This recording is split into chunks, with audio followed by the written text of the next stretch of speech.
Hi అండి. అందరికీ నమస్తే. నా 'రావణ బాస్' పార్ట్ 29. అదే ఎందుకని? ఎమరాల్డ్ కంపెనీ వేస్తున్న టెండర్ నీకెలా తెలిసింది? అని అడిగాడు ఆశ్చర్యంగా. అదిప్పుడు అవసరమా? అన్నట్లుగా చూసింది అతని వంక ఆద్య. అవసరమే. చెప్పు అన్నాడు ఆకాష్ అతని గంభీరమైన వాయిస్‌తో. ఇక అతనితో ఈ విషయంలో కూడా గొడవెందుకని చెప్పింది ఆమె. వాళ్ళ టెండర్ విషయాలన్నీ ఆకాష్, ఆద్యలు కారులో డిస్కస్ చేశారు. చిన్నగా గొడవలు కూడా జరిగాయి వాళ్ళ మధ్య. అయితే అలా జరుగుతున్నప్పుడు ముందున్న అద్దం నుండి డ్రైవర్ వాళ్ళ వంక దొంగచూపులు చూస్తూ ఉండడం గమనించింది ఆద్య.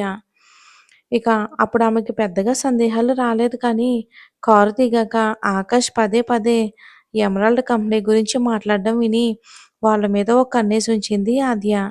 అయితే అదే సమయంలో తమని దింపిన డ్రైవర్ పార్కింగ్ ప్లేస్‌లో వెయిట్ చేయకుండా ఎమరాల్డ్ కంపెనీ వాళ్ళతో మాట్లాడడానికి పసిగట్టింది ఆమె. దాంతో ఆద్య అనుమానం మరింత బలపడింది. టెండర్ విషయాలు తెలుసుకోవడానికి మనిషిని పురమాయించారంటే ఖచ్చితంగా వాళ్ళకన్నా $1 ఎక్కువగా టెండర్ వేస్తారు కాబట్టి తను మరో డాలర్ పెంచి టెండర్ వేస్తే అని ఆలోచించింది ఆద్య.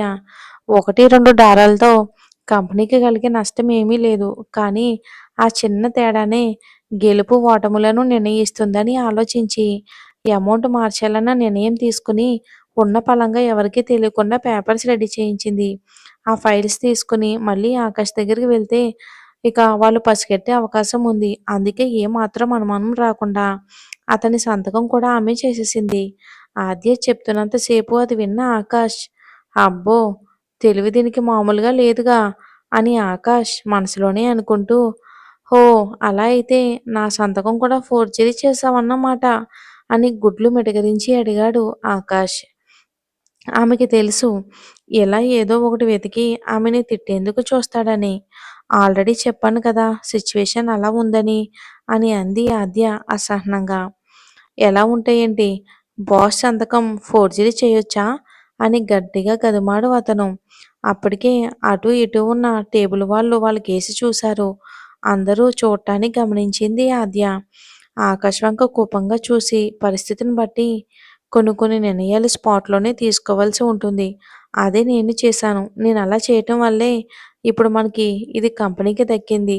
ఈ విషయాలన్నీ నీకు కూడా తెలుసు. కానీ నన్ను ఏదో ఒకటి అనాలని పగబెట్టి చేస్తున్నావు. ఇక్కడ ఏం జరిగినా అందరూ మన వైపే చూస్తారు. ఆ స్క్రీన్ మీద మనమే కనబడుతున్నాం. కంపెనీ పరువు తీయకు. వెళ్ళాక తీరిగ్గా కొట్టుకుందామని అంది ఆమె ముందుకేసి చూస్తూ. ఆమె మాటలతో చుట్టూ చూసి చిన్నగా నవ్వును నటించాడు ఆకాష్. అక్కడ ఫార్మాలిటీస్ అన్నీ పూర్తి చేసుకుని ఆఫీస్‌కి చేరుకునేసరికి మధ్యాహ్నం అయ్యింది. రాత్రి నుండి సరిగ్గా తినకపోవటంతో ఆద్యకి ఆకలిగా అనిపించింది. ఇంతవరకు టెండర్ టెన్షన్‌తో పట్టించుకోలేదు గానీ, ఇప్పుడు కడుపులో ఎలకలు పరిగెత్తాయి. ఇక పక్కనే ఆకాష్. ఆమె మనసంతా చిరాగ్గా అనిపించింది. ఆకాష్‌ని చూసి కారులో ఆఫీస్‌కి బయలుదేరారు ఇద్దరు. ఆ డ్రైవర్ వంక చూస్తూనే ఉన్నాడు ఆకాష్. ఆకాష్‌కి తెలిసిపోయిందని అర్థమై చెమటలు కక్కుతున్నాడు అతను. ఆఫీస్ దగ్గర కారు ఆపిన మరుక్షణం పారిపోవాలని చూశాడు. కానీ అంతలోనే అది పసిగట్టిన ఆకాష్ అతన్ని పట్టుకుని చితకబాదాడు. దాంతో నేల కూలాడు ఆ వ్యక్తి. ఆద్య అలాగే చూస్తూ ఉండిపోయింది. వెంటనే పోలీసులకు కాల్ చేసి అతన్ని పట్టించారు. ఇంకిద్దరూ ఆఫీసులోకి అడుగు పెట్టగానే బొకేలతో స్వాగతం పలికారు అందరూ.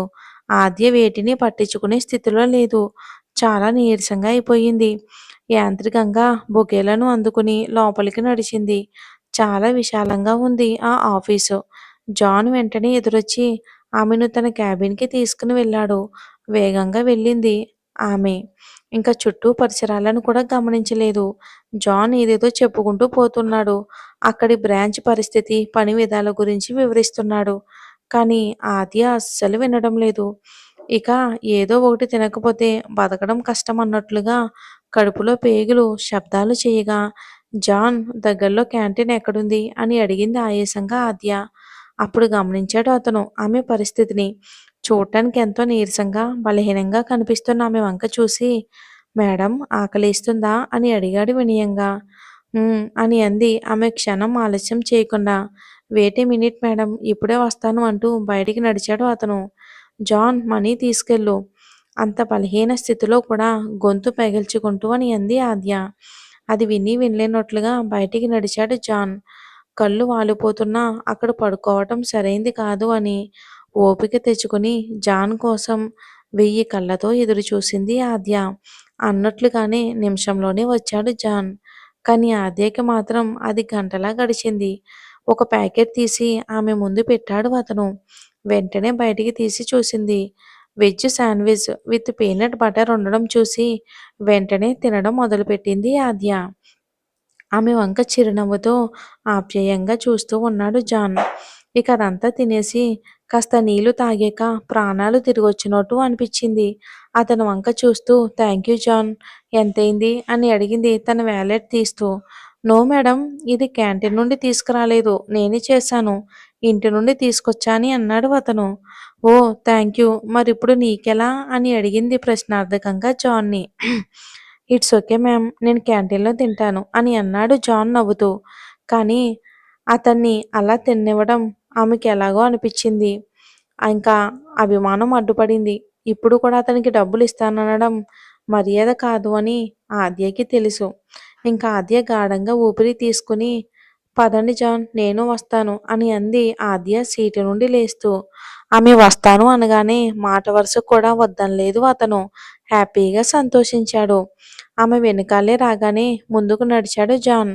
క్యాబిన్లో జరిగిందంతా గ్లాస్ నుండి చూస్తున్న ఆకాష్ ఇద్దరూ కలిసి బయటికి వెళ్ళడాన్ని చూసి ఆశ్చర్యంతో నోరు తెరిచాడు. అతని పక్కనే నిలబడి ఫైల్స్ చూస్తున్న రుచిత ఆకాష్ చూపులతో అటుగేసి చూసింది. అప్పటికే ఆద్య వాళ్ళు వెళ్ళిపోవడంతో అక్కడెవరూ కనిపించలేదు ఆమెకి. జాన్ క్యాంటీన్కి తీసుకెళ్తున్న దారిలో చుట్టూ చూసింది ఆద్య. చాలా విశాలమైన భవంతది. 7వ ఫ్లోర్లో వాళ్ళు ఉన్నారని లిఫ్ట్ లోపలికి వెళ్ళాక తెలిసింది ఆమెకు. అంత పెద్దది. ఇంక కిందకి దిగి చుట్టూ చూసింది. ఎంతో చక్కటి వాతావరణం. చాలా శాంతంగా క్రియేటివిటీగా ఉంది ఆఫీస్ అంతా కూడా. ఇక ఎక్కడ వాళ్ళకి అక్కడే పనులు చేసుకుంటూ ఉన్నారు బిజీగా. ఒకవైపు అంతా సిస్టంలో తలదూర్చిన వర్కర్స్ కనిపిస్తూ ఉంటే మరొక వైపు ఫ్యాషన్కి సంబంధించిన మెటీరియల్ని అలంకరించి అందాల బొమ్మలున్నారు. అక్కడక్కడ గ్రీనరీతో ఆర్కిటెక్చర్ ఉంది. అదంతా చూడగానే ఆద్య మనసుకి హాయిగా అనిపించింది. చాలా సంవత్సరాల తర్వాత ఆమె మనసుకు మొదటిసారిగా ప్రశాంతమైన భావన కలిగింది. అదంతా వింతగా చూస్తున్న ఆద్య వంక చూశాడు జాన్. ఏంటి మ్యామ్ అలా చూస్తున్నారు అని అడిగాడు ఆశ్చర్యంగా జాన్. నథింగ్, ఈ డిజైన్ అంతా ఎవరు చేయించారు అని అడిగింది ఆద్య చుట్టూ చూస్తూ. ఓ అదా, నేనెప్పుడూ ఇక్కడ లేను కానీ జాయిన్ అయ్యాకనే జగన్నాథన్ సార్ మాటల మధ్యలో చెప్పారు. ఇదంతా ఆకాష్ సార్ గారి ప్లాను అని అన్నాడు అతను. నమ్మలేకపోయింది ఆద్య. ఎప్పుడూ చిరాగ్గా ఉండే మనిషికి ఇంత మంచి టేస్ట్ ఉంటుందా అని అనుకుంది మనసులోనే. ఇంకా ఆద్య వాళ్ళు క్యాంటీన్కి వెళ్ళగానే కౌంటర్ దగ్గరికి వెళ్ళబోతున్న జాన్ని ఆపింది ఆద్య. నేను తీసుకొస్తాను, మీరెళ్ళి కూర్చోండి అని అంది అటువైపుగా అడుగులు వేస్తూ. అతను వద్దని చెప్తున్నా వినకుండా వెళ్ళింది ఆమె. ఆమెకు ఎవరు ఏది ఇచ్చినా తిరిగి ఇవ్వకుండా ఉండలేదు ఆమె. ఇక అక్కడికి వెళ్ళగానే John, what would you prepare to eat, ఏం తింటావు అని అడిగింది వెనక్కి తిరుగుతూ ఆద్య. ఆమె అలా తిరగగానే జాన్కి ఆద్యకి మధ్య అడ్డంగా నిలబడి సీరియస్గా చూస్తూ ఉన్నాడు ఆకాష్. మరి ఎందుకు చూస్తున్నాడో. అతన్ని చూడగానే ఆమె కనుబొమ్మలు ముడిపడ్డాయి ఆద్యకి. తప్పుకో, ఆమె చూపులే నిశ్శబ్దంగా చెప్పాయి ఆకాష్కి. తప్పుకోను అన్నట్లుగా అతను గాఢంగా వదిలిన ఊపిరి చెప్పింది తనకి. ఇంతలో John as your wish ma'am అని అంటాడు ఫోన్ చూస్తూ. దాంతో మళ్ళీ కౌంటర్ వైపుకు తిరిగింది ఆద్య. చికెన్ శాండ్విచ్తో పాటు పన్నీర్ విత్ పీనట్ బటర్ తీసుకుని అతన్ని తప్పుకుని జాన్ వైపుకు కదిలింది. ఏం చేసినా సరే తను టార్చర్ చేయటమే అతని పని అయిపోయింది. అసలు ఎందుకు ఆమె అంటే అతనికి కోపం. ఈడియట్ అని తిట్టుకుంటూ జాన్ ముందు కూర్చుంది ఆద్య కోపంగా. ఆమె ముఖ భావాలను చూసి వాట్ హ్యాపెన్ మ్యామ్, నాకు కంపెనీ ఇవ్వటం ఇబ్బందిగా ఉందా అని అడిగాడు జాన్ చిన్నగా నవ్వుతూ. చచా, అలాంటిదేమీ లేదు. కొందరిని చూస్తే మూడంతా స్పాయిల్ అయిపోతుంది ఆకాష్ని చూస్తూ చెప్పింది ఆమె. ఆమె చూపులను గమనించాడు జాన్. మీకు ఆకాష్ సార్కి మధ్య ఏవో గొడవలున్నట్టున్నాయి అని అన్నాడు జాన్. ఆశ్చర్యంగా చూసింది ఆద్య. ఐ మీన్ టుడే మార్నింగ్ హోటల్‌లో కూడా మీరేదో అంటూ ఆపేశాడు జాన్. నథింగ్ అలాంటిదేమీ లేదు అని అంది ముక్తసరిగా ఆద్య. వాళ్ళ మధ్య ఉన్న చెత్తంతా అందరికీ తెలియనివ్వటం ఇష్టం లేదు ఆమెకు. ఇక అక్కడే ఆఫీస్‌లో అంతా చిందరవందర అయ్యింది వీళ్ళ గొడవల మూలన. ఇక ఇక్కడ కూడా అందరికీ తెలియనివ్వటం అవసరం లేదనుకుంది ఆద్య. మరేం జరుగుతుందో వచ్చే ఎపిసోడ్‌లో చూద్దాం. Thanks for watching.